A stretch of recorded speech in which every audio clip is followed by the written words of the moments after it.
is a California sea lion, and in the wild, they're found all along our west coast, as far north as Canada, and as far south as Mexico.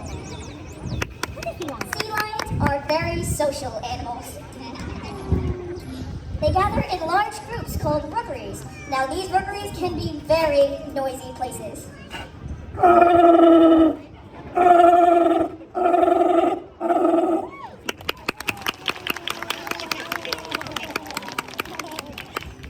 Males will vocalize to announce and defend their territory, while females vocalize to identify their pups on crowded beaches. Sea lions can also identify each other using the means of a breath exchange that looks a lot like a sea lion kiss. It's actually my favorite part. Don't worry. Oh, Martha, you know I love sea lion kisses. What is it? Thank you, Bruiser. You blew me a kiss. How sweet. Sea lions are part of a large group of mammals called pinnipeds.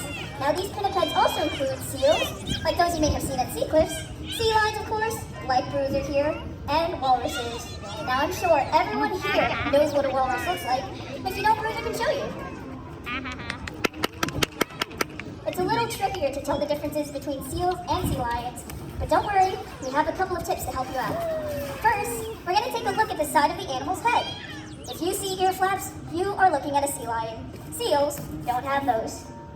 Seals also have very short front flippers, while sea lions are long and flexible. They use these front flippers to pull themselves through the water, a lot like us when we swim. Sea lions use their rear flippers for steering and turning on a dime. Check them out. Wow.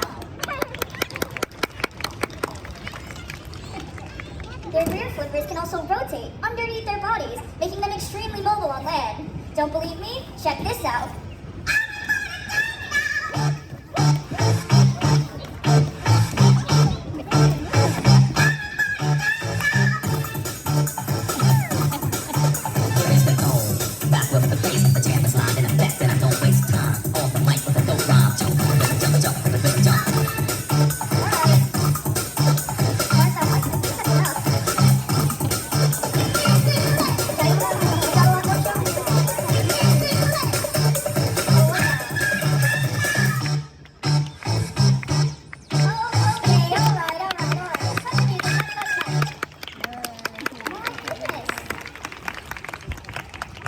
You can be the biggest show-off sometimes.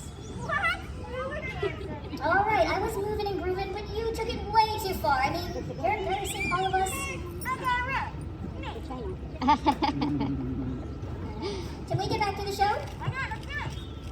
Okay, so there are a lot of differences between seals and sea lions, but there are also a lot of similarities. For example, both are extremely adept at catching fish.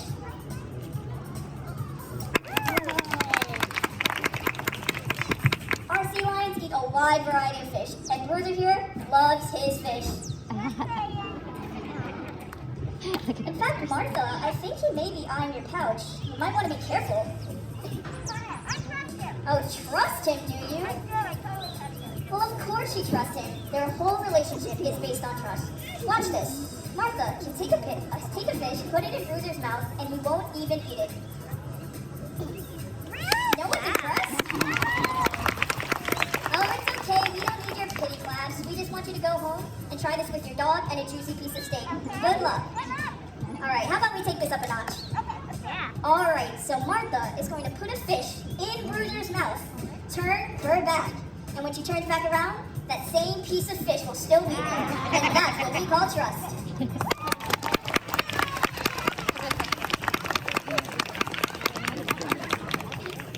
Fish and fun are easy to come by here at the aquarium.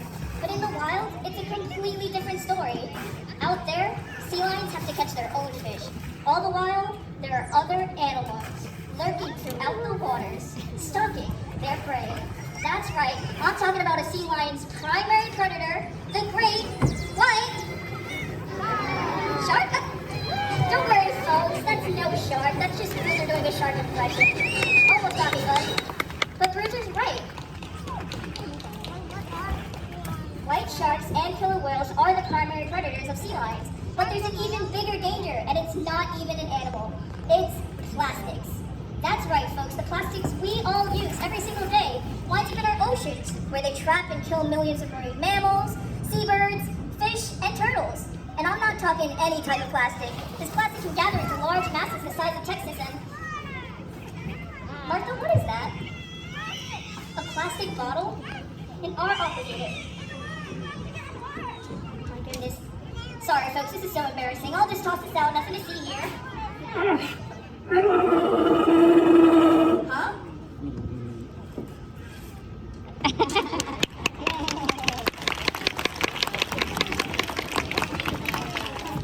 Bruiser's right. Plastic never goes in the trash. Plastic belongs in the recycling. Nice job, bud. High five. So anyway, back to the dangers of plastic. Wait a second. I know I checked this pool 10 minutes before showtime and it was completely spotless. I don't know how a plastic bottle couldn't have gotten in there unless someone put it in there. Martha? Well, if it wasn't you and it wasn't me, then Bruiser? Did you put... Oh, no. Bruiser, I'm sure you were just trying to prove a point, but plastic never goes in the water. You know, I really hate to do this, but you guys deserve a little time out. Yup, you heard me, a time out.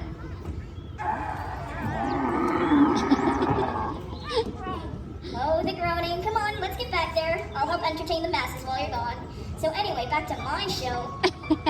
There's music too? No, guys, you're breaking my heart.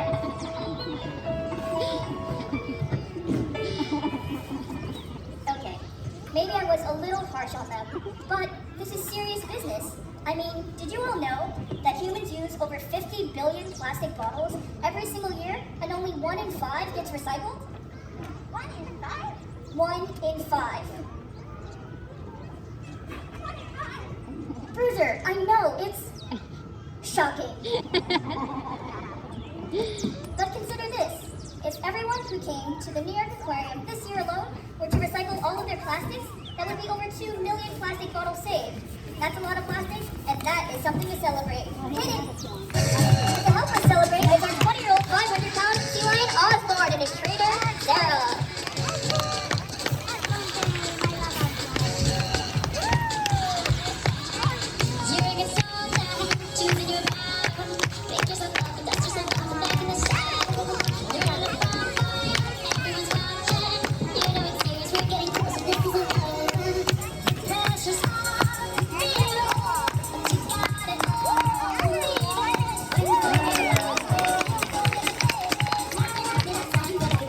This is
animals like Osborne and Bruiser, and we're thrilled to share that connection with all of you. Whether it's here in our Aqua Theater, over at Sea Cliffs, Spineless, Glover's Reef, Ocean Wonder Sharks, we work hard every day to connect our guests to the wonders of their own backyard. Because we strongly believe that if someone can come to a zoo or aquarium and see animals like Osborne here, they too will be inspired to protect wildlife. Here at WCS, we stand as a window to nature. We stand for wildlife, and we invite you all to take a stand with us.